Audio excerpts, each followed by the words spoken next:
terima kasih guys kepada pemberi-pemberi gift malam ni. Terima kasih kepada Hello Ten Ten Ten.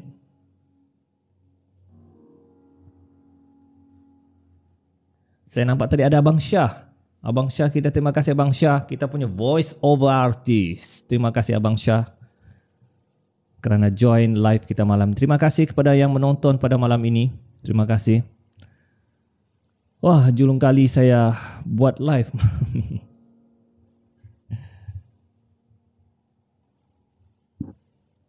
So guys, persoalan saya yang pertama kepada anda.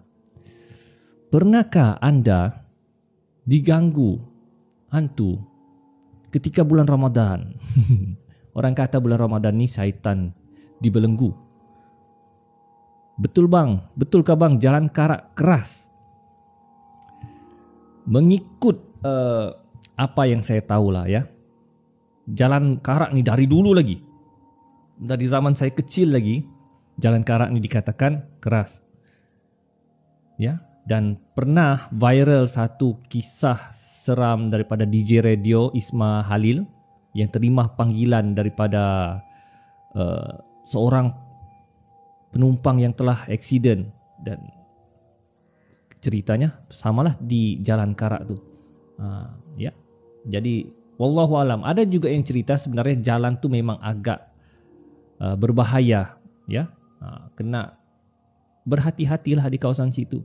So tapi legend, cerita legend jalan karak ni memang sangat legend lah ya, sangat legend.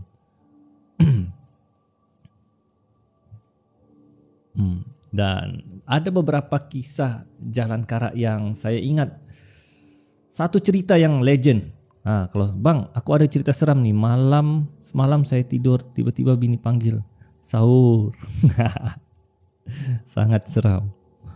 Sahur. Okey, ada satu kisah yang di jalan karak yang saya ingat. Sepasang suami isteri. Mungkin anda pernah dengar cerita ni. Diorang naik kereta.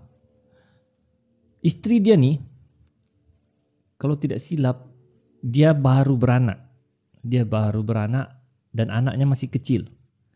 Ketika mereka melalui jalan karak tu, tiba-tiba, minyak kereta mereka habis. Ya, habis. So, tidak dapat gerak lah. Dan kereta mereka mati di tengah-tengah hutan. So si suami cakap, dia bagi tahu isteri dia, bilangnya, abang nak pergi ke depan sikit untuk cari kereta siapa yang lalu, abang nak tahan, nak minta sedikit minyak. Dan dia nasihat isteri dia, kalau boleh jangan keluar dari kereta walau apapun yang berlaku. Jadi isteri dia ni macam tidak sedap hati nak benarkan suaminya pergi atau tidak. Tapi kalau tak, macam mana nak kereta nak bergerak kan? Jadi suaminya pun jalanlah. Tinggallah istrinya bersendirian di dalam kereta.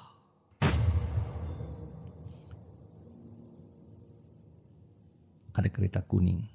Ya, itu yang legend, cerita legend daripada zaman dulu lagi. Mungkin. Jadi selepas tu, tiba-tiba isteri dia bersendirian dalam kereta. Tiba-tiba ada seperti benda naik di atas bumbung kereta dia. Bom! Bumbung kereta, atas kereta dia. Jadi dia risau. Dia dengar suara seperti dengusan. Suara napas orangnya. Gitu. Di atas kereta dia. Oh, kau seriau lah. Ya. Tapi isteri dia hanya stay diam. Tidak mau keluar. Tiba-tiba benda tu seperti menggoncang kereta mereka. Oh, tambahlah seriau isteri dia. Isteri dia terus baca doa apa yang patutlah. Tapi benda tu tidak beralih. Tidak lama kemudian ada satu kereta peronda polis. Ya, kereta peronda polis. Kereta peronda polis tu nampaklah kereta. Jadi dia nak keluar. Dia nak keluar daripada kereta tu. Tapi polis tu cakap, jangan keluar. Jangan keluar. Puan, jangan keluar. Stay di kereta tu. stay di kereta. Jadi perempuan tu heran, dah kenapa? Tapi dia tidak peduli. Dia keluar saja di kereta. Dan bila dia keluar di kereta guys, rupa-rupanya suami dia sudah mati di paham makhluk tersebut. Abang, saya ada jumpa abang kat Times Square dekat rumah hantu. Ya, oh yes, saya minat abang punya konten. Terima kasih ya, saya ingat. Ya, saya ingat. Terima kasih ya kerana tegur saya pada hari itu. Terima kasih ya.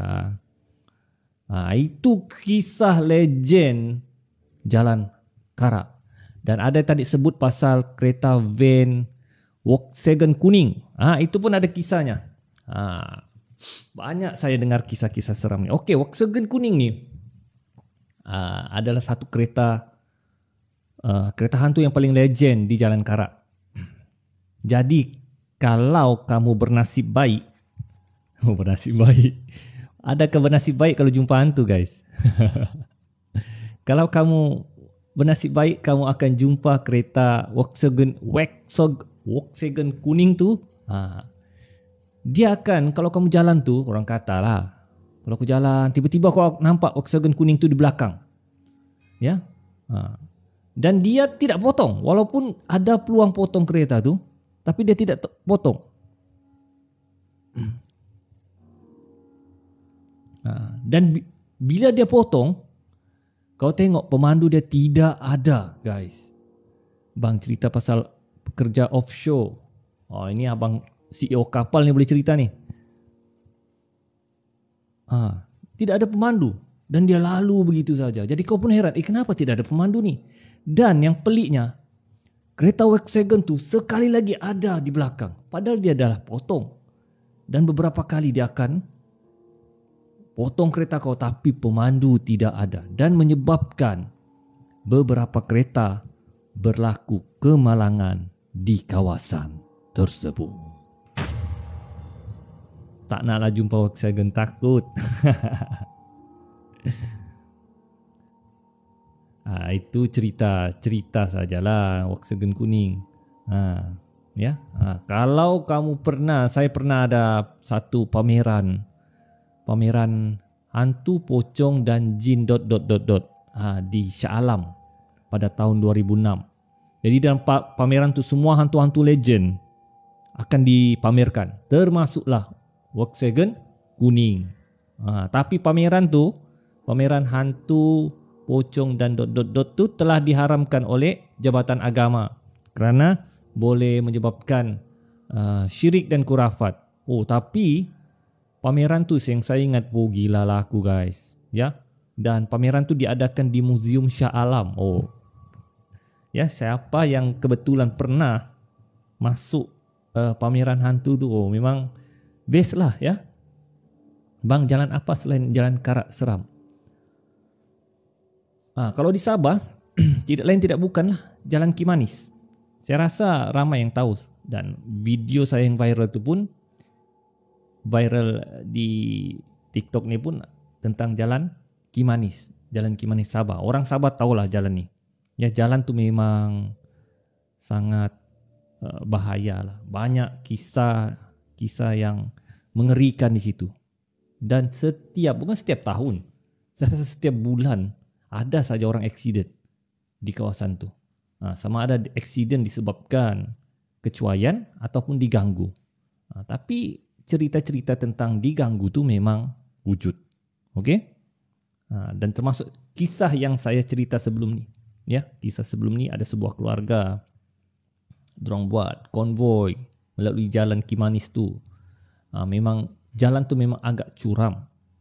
Ya, dan sampai satu masa ketika hendak menuruni Bukit Kimanis tu, Kimanis ni dia di kawasan Banjaran ya, Banjaran Kroke. Tapi kawasan ada beberapa kawasan bukit dipotong untuk dijadikan jalan raya supaya shortcut lah untuk menuju ke Kota Kinabalu dari Keningau. Jadi semasa mereka menuruni Jalan Kimanis tu, mereka telah ditahan oleh seorang perempuan tua. Pertamanya mereka terkejut, siapa nak tumpang? Ya. Tapi mereka tak endahkan. Tetapi bila mereka jalan naik ke depan, ada lagi orang tahan. Kali kedua, so terkejutlah ya yang adik-beradik ni. Dan kali ketiga, mereka nampak lagi benda tu, nenek tua tu menahan. Dan akhirnya mereka accident. Ini kisah benar guys. Ya, tapi saya tidak mau detailkanlah kisahnya sebab ia berkaitan dengan aib keluarga lah ya. Cerita yang saya ceritakan di TikTok tu pun saya sudah ubah. Terima kasih Daddy. Gift yang diberi Daddy.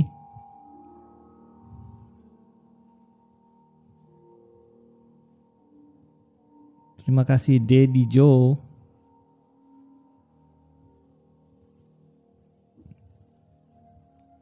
Okay guys, kita sambung kisah seram kita lagi. Biasanya dengar cerita hantu time mau tidur. Gaby. Orang bila dengar cerita hantu dia tidak boleh tertidur. Kau boleh tertidur pula. Kenapa lain macam muka kau Jo? Kenapa? Ini semua filter. Sebelum live ni kita boleh set filter kan. Ini semua filter.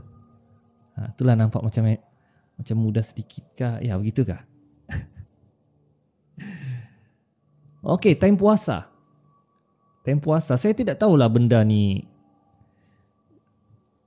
Macam semoga sihat selalu. Terima kasih. Tempat tu pusing pun duduk tempat tu. Ada kisah orang tu pergi tempat tu pusing pun tempat. Saya pun pernah alami benda tu. Ya. Semasa saya pergi dari Semporna hendak pulang ke Tawau. Saya pernah cerita juga benda ni. Terima kasih Daddy Joe. Terima kasih. Okey. Dulu saya ni sebelum ni tahun 2010 mungkin sudah pernah dengar lah kisah ni. 2010 2011. Abang bulan puasa ni ada hantu kah?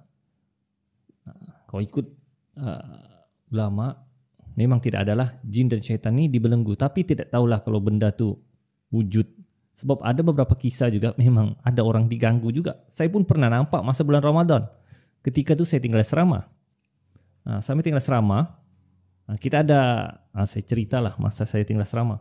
Time Ramadan begini, time puasa begini. Kalau tinggal asrama, sebelum tidur kita ada supper kan, minum malam. Ya, tapi tidak tahulah benda ni ya.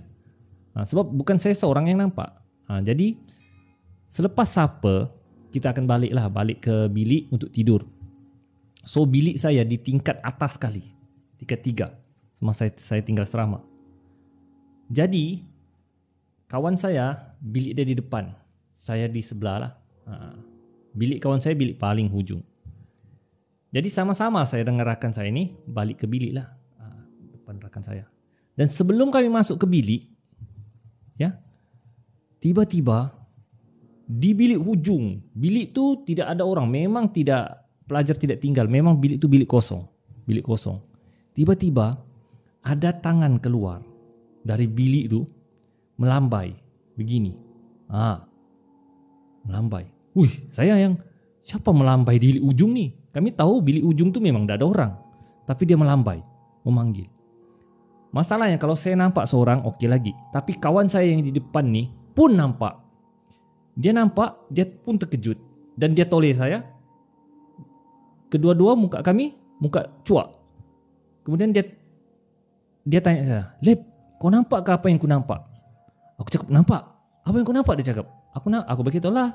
Aku bilang, "Aku nampak tangan melambai." Dia cakap kan, "Gila," dia cakap, "siapa di bilik ujung tu?" Kami tahu memang tidak ada orang di bilik ujung tu. Ya. Jadi kami bercadang. Dua orang kami ni tengok. Jom kita tengok kan, siapa di bilik ujung tu. Perasaan ni takut juga sebenarnya, tapi oleh kerana kawan saya itu mengajak, beranikanlah diri. Ya, ini masa Ramadan. Jadi kami pergi berdua ke bilik ujung tu. Saya sebenarnya perasaan takut nih. Kalau ada apa-apa berlaku saya akan lari tentang pukang. Jadi kawan saya itu di depan. Pergi ke bilik ujung tu. Bilik ujung tu lampu sudah tidak ada. Kosong, kotor. Ya. Sampai saja di bilik ujung tu, Kami tengok memang tidak ada orang, kosong. Ya, kosong. Tiba-tiba kami terdengar seperti ada tapak kaki orang berlari, tapi tidak ada orang berlari dalam bilik itu. Itu. Oh, apa lagi guys? Langkah 1000. Lari ke bilik terus. Dan kami maklumkanlah kepada rakan-rakan dalam bilik kami yang kami nampak benda tu. Tapi satu orang pun, selepas tu kami cerita, satu orang pun tidak berani mau pergi tengok semula.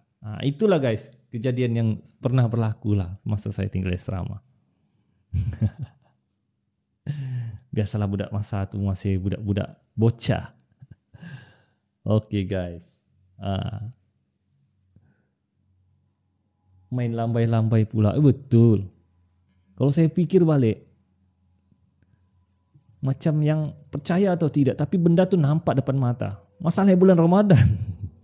Wow, Abang Alif live. Yes. Jam 1 sudah ni. Habislah. Tak terbangun sahurnya, habislah aku. Cerita pasal tanggap merah UiTM. Oh ya.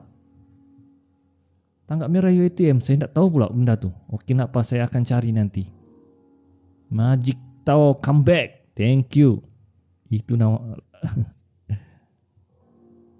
Si Mamat Bani. Mamat mana Mat?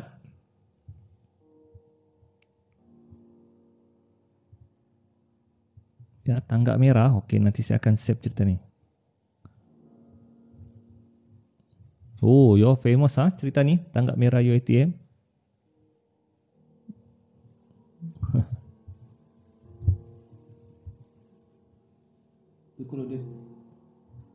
Anak buah pakcik. Anak buah pakcik. Pakcik yang mana ya? Anak Syadi kah? Anak Syadi. Oh, kau rupanya di mana sudah kau Mat? Tak pernah kenapa kau Mat? Ikut asrama ya bosku, cerita macam kita tinggal di asrama yang sama tahu. Jadi Joe. Oh ya. Kalau kita satu batch, iyalah konon Daddy Joe. Kes ni berlaku tahun 1997 masa saya tingkatan 1. Dan kawan saya seorang tu namanya Hardiansyah Esong. Dia pun ingat kalau saya ingat. Salam bang, baru nampak abang live. Soalnya saya tengok abang buat cerita aja. Ya tidak masa. Ya kebetulan lah saya tidur awal petang tadi. Jadi sekarang belum mengantuk lagi. Kemungkinan sekitar jam 1:30 itu saya end live, saya akan tidur lah sebab jam 4 kena bangun dah. Oh di Inanam, di Labuan. Oh Labuan kau Mat. Patutlah tak pernah nampak kau di kampung Mat. Bang cerita lagi, cerita hantu bang. Okey. Kita teruskan kisah seram yang seterusnya. Ni satu kisah seram. Okey, kisah ni sebenarnya saya tidak cerita. Saya malas mau cerita lah benda ni. Okey, satu cerita. Kamu tahu daun bidara? Daun bidara ni biasanya orang gunakan untuk perubatan tradisional dan sukar untuk dapat daun bidara ni. Ya. Dan orang cakap daun bidara ni jin takut bau dia, ya, jin takut. So kalau ada orang kena sihir kah, orang kena rasuk kah, orang akan mandikan dengan daun bidara, orang akan sembuh lah. Jadi kebetulan tu pantang hantu, betul tu Hanisha, betul Hanisha. Jadi kebetulan ada jual daun bidara dekat pasar Minggu. Entah gatal tangan, saya pergi beli. Saya pergi beli, kononnya saya mau buat bisnes, konon. Gila. Ya, kononnya saya mau buat bisnes, saya jual daun bidara. Untuk orang-orang siapa yang mau lah perlukan daun bidara. Saya ada jual 2 kali saya jual. Lepas tu saya stop, ya. Satu saya dapat panggilan daripada seorang keluarga. Dia kata anak dia kena sihir. Terima kasih Daddy Joe, ketupat dia. Belum raya lagi Daddy Joe. Ya. Apapun terima kasih. Okey. Jadi saya dipanggil untuk Dorang belilah daun tu, dorang beli ada lebih kurang 100 keping daun. Saya jual lah lebih kurang harga saya jual tu RM30. Jadi saya pun pergi ke kawasan perkampungan tu, kampung ya, hantar daun tu. Jadi saya hantar daun tu, orang kampung tu, keluarga tu cakap lah, macam mana nak cara guna daun ni?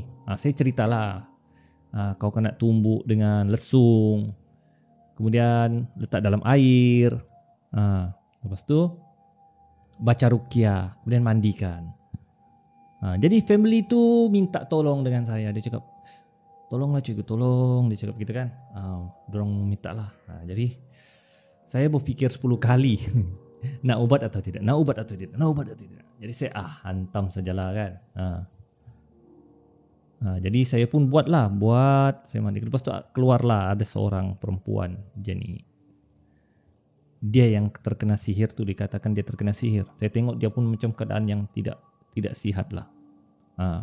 So saya sudah buat, keluarga tu kan lah mandikan lah. Bila perempuan tu dimandikan, okay, tiba-tiba dia macam tidak keruan, macam orang kerasukan lah, berteriak. Begitu kan. Saya pun jadi cuak. Betul berkesan pula daun ni kan. Begitulah. Ya, berteriak. Lepas tu guys, di perempuan tu muntah darah. Lagilah saya cuak.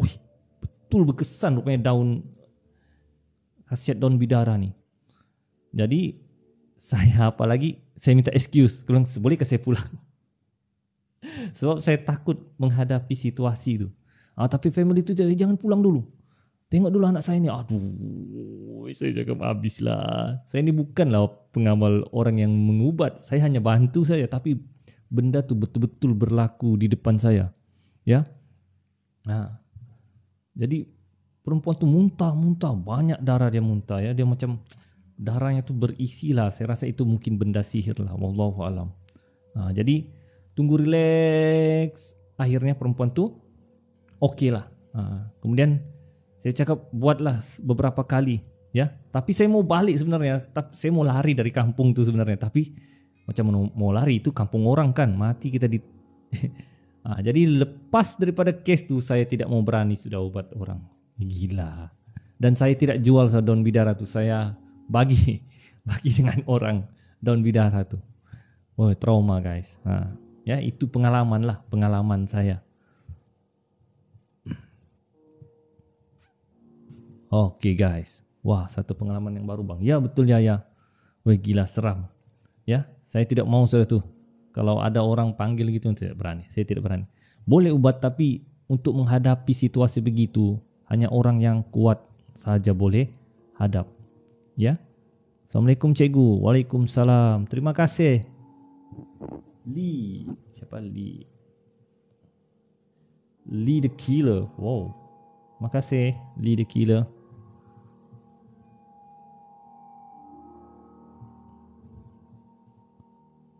So guys, insyaAllah saya ada satu kisah seram lagi. Ya, sebelum saya mengakhiri kisah seram pada malam ini, saya ada buat paranormal. Saya pasang lagu Lengser Wengi. Saya ringkaskan, saya dengar suara nangis. Lengser Wengi itu kan. Saya dengar Lengser Wengi itu dia mentera Wali Songo. Dia bukan memanggil hantu, tapi biasanya kegunaan orang Lengser Wengi itu untuk macam supaya menghindar perkara yang tidak anulah, ya. Hello bang, ni Man dari Sarawak. Terima kasih orang Sarawak. Man, bau kambing. Lain namamu. Terima kasih Man. Terima kasih orang Sarawak. Okey, ada satu kisah seram lagi. Ini kisah ni saya belum cerita di mana-mana. Sama ada kisah di YouTube saya, di TikTok saya belum cerita. Okey. Ini masa ni saya bawa family saya pergi camping. Camping. Berkemah. Dan saya tempah tempat berkemah tu, saya tempah satu pondok, dan tempat camping tu memang cantik lah guys. Cantik view dia, bunyi unggas, sungai jernih, memang Memanglah. Jadi kebetulan semasa kami camping tu, biasanya ramai orang. Biasanya tempat camping tu, biasalah kalau tempat camping kan, orang akan berduyun-duyun lah memang. Lagi-lagi pada waktu cuti di Taman Bukit Tawau kan. Betul-betul. Di mana lagi kalau di Tawau? Ini di Taman Bukit Tawau. Betul. Di table. Kalau di Tawau dipanggil table. Okey. Dan kebetulan masa kami camping, saya, isteri saya dan anak-anak saya, tidak ada orang lain camping guys. Kami sejak, seolah-olah apa ni? Table tu kau punya. Table tu kau punya. Ya. Table tu kau punya. Memang tak ada orang lain. Saya pun yang ini best. Kira orang table ni kau punya lah. Ya, tak ada orang. Kau boleh, kalau kau berkemban pun di situ tidak ada orang peduli. Tak ada orang. Sampai penjaga tu pun cakap, bang, pandai-pandai lah kau ya. Sampai ada pengawal di tepi tu kan, diorang pun balik. Diorang cakap, bang, pandai-pandai lah bang. Diorang pun kenal saya. Dia ada hal lah. Satu campsite kita punya, betul. Ya. So, mandi, sungai, best lah ya. Tapi guys, ada sesuatu yang berlaku. Jadi malam tu, masa mula saja solat maghrib. Saya sudah macam ada satu perasaan macam yang seperti ada orang memerhati. Ya, tapi saya buat tidak tahu. Saya tidak bagi tahu family saya yang benda tu, yang apa yang saya rasa. Sebab kalau saya bagi tahu, diorang takut, anak-anak takut, semua takut, macam mana? Jadi saya hanya diamkan diri. Biarlah saya rasa perasaan itu saja. Jadi semasa solat, semasa macam semai maghrib kan, saya nampak ada benda memerhati di luar camping kemah, di luar pondok kami itulah. Dia memerhati tapi dia tidak mengacau. Dia memerhati siap. Ya, dia tengok je. Nanti abang kan, dalam hatiku lah, kan, apa benda ni? Ya. Kenapa dah tak buat konten Beyblade? Tak buat sudah. Jauh sudah tertinggal tentang Beyblade. Ya. Jadi saya pelik apa benda memerhati ni, ya. Jadi sampai malam, makan malam, kami main game apa semua, tapi benda tu masih memerhati di luar. Ya. Betul. Memang banyak kes meninggal di sana. Ya, bukan satu, banyak sangat. Okay, jadi sebelum tidur, Sebelum tidur, biasalah saya akan temankan semua family saya untuk ke tandas. Tandas tu agak jauh sikit dari kemah.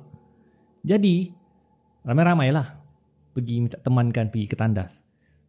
Jadi saya tahu benda tu memang ada di situ, tapi saya bawa nak nampak lah. Jadi semasa pergi ke tandas tu, saya terhidu satu bau harum. Haruman tu semua tahulah kalau kita terhidu satu bau harum ni, ya, bau bunga apa ni? Terus yang alamak, kau pun yang alamak sudah begitu kan? Habislah aku bilang kenapa pula rupa-rupanya benda ni memang ada di sini. Jadi family saya, isteri saya, anak saya sudah masuk tandas. Saya pun masuk tandas sekali. Jadi isteri saya heran, bang, ini tandas perempuan nih, kau masuk sekali. Tapi tiada orang pun kan. Tapi saya masuk tandas sebab benda tu saya nampak dia ada dekat pokok guys. Harum guys. Tapi saya buat tak tahu. Saya diam, saya nak bagi tahu isteri saya hanya satu orang saja masa tu. Tapi jantung, aduh, ada pula benda ni di sini. Begitulah. Jadi kemudian balik ke kemah tu semula. Habis dari tandas balik ke kemah, haruman tu masih ada. Ya, dan benda tu sentiasa memerhati. Dia tidak mengacau juga, dia memerhati kami di luar kemah itulah. Dan pada malam, malam tu semasa tidur,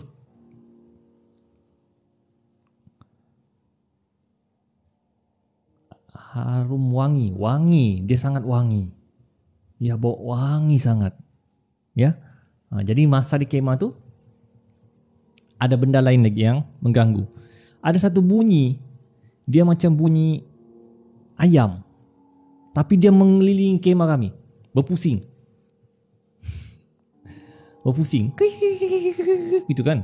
Saya tahu itu bukan benda tarik tu. Ini benda lain lagi. Jadi saya saya pikir yang first tuh, yang harum tuh Pontianak. Betul. Ini kepala betul. Ya. Betul. Itu yang kedua. Dia melilingi kemah kami.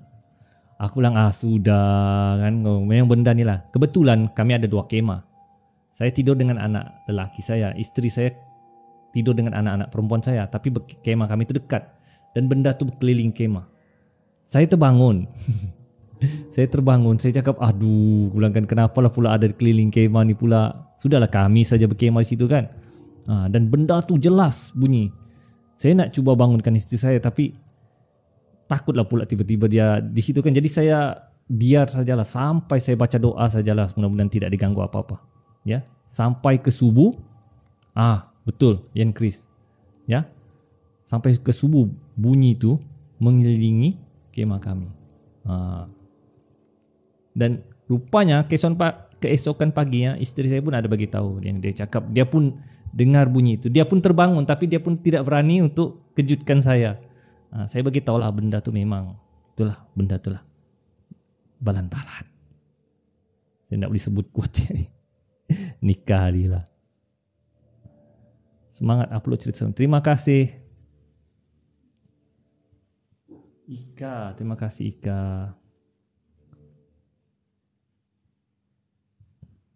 Dan di situ kalau saya mau camping lagi tempat tu, saya pastikan mesti ada orang. Saya tidak berani sudah camping kami saja. Gila seram guys. Terima kasih Jiu di atas Rosdia. Terima kasih.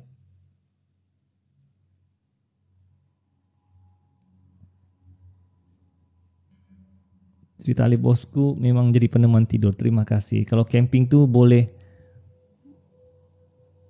bulan puasa je. Terima kasih gift-nya Exi.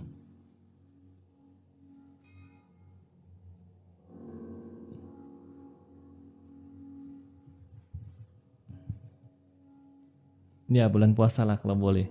Itu pengalaman saya masa di camping di table tu lah. Saya belum cerita mana-mana cerita sebelum ni, tapi satu pengalaman yang terima kasih Daddy Joe. Kita satu batch ke Daddy Joe?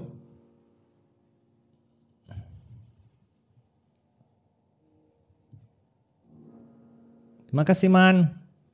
Bang, ibu saya kata masa saya bayi, saya pergi tandas. Saya ada nampak macam asap hitam mata merah. Assalamualaikum. Waalaikumsalam. Keras tempatnya tu cikgu, betul keras. Banyak kes meninggal di sana, ya, meninggal lemas. Terima kasih Man. Saya junior bosku 1998, saya prom 1. Kau dengan adikku lah ni, si Hadinor. Kan Daddy Joe? Adikku tahun 98 juga, form 1. Masa saya tinggal di Serama juga tu, 98. Bang lahir tahun berapa? 1984. Tua sudah guys. Abang tidak mau buat paranormal kah? Tak ada kawan.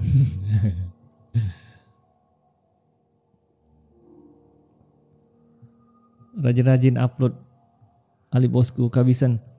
Banyak kisah seram saya. Banyak. Dalam handphone saya ni ada 3 lagi kisah seram. Dah ada masa untuk edit. Itu saja. Ya, dah ada masa untuk edit. Kalau cerita seram ni banyak. Seolah-olah cikgu paranormal, gila. Aku bukan solo ambush. Solo ambush boleh lah. Ilmu saya belum kuat lagi. Ya. Okay guys, jadi 1:30 sudah. Saya mau rehat dahulu sebab esok pagi kena bangun awal, sekolah lagi, ya. Jadi terima kasih. Umur abang mesti 39, betul.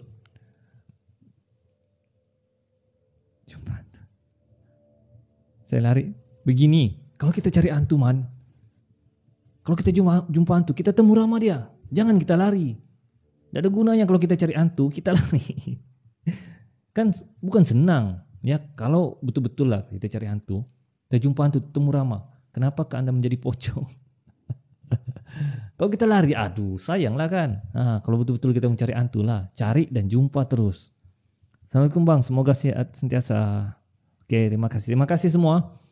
Siapa yang lihat live saya malam ni, sangat menggalakkan. Terima kasih banyak-banyak guys. InsyaAllah kalau ada kekuatan lagi, saya akan kongsi lagi cerita-cerita seram setiap malam di TikTok. Yang penting anda teruskan beri sokongan. Ya, cikgu tak pergi sekolah. Ini aku nak tidur lah ni. Okey, jumpa lagi. Saya akhiri dengan wabillahi taufiq lada. Wassalamualaikum warahmatullahi wabarakatuh. Salam Ramadan kepada yang muslim. Jangan lupa sahur esok pagi. Ya, jangan telajak subuh. Baru kamu jadi geng plastik hitam. Ya, ye.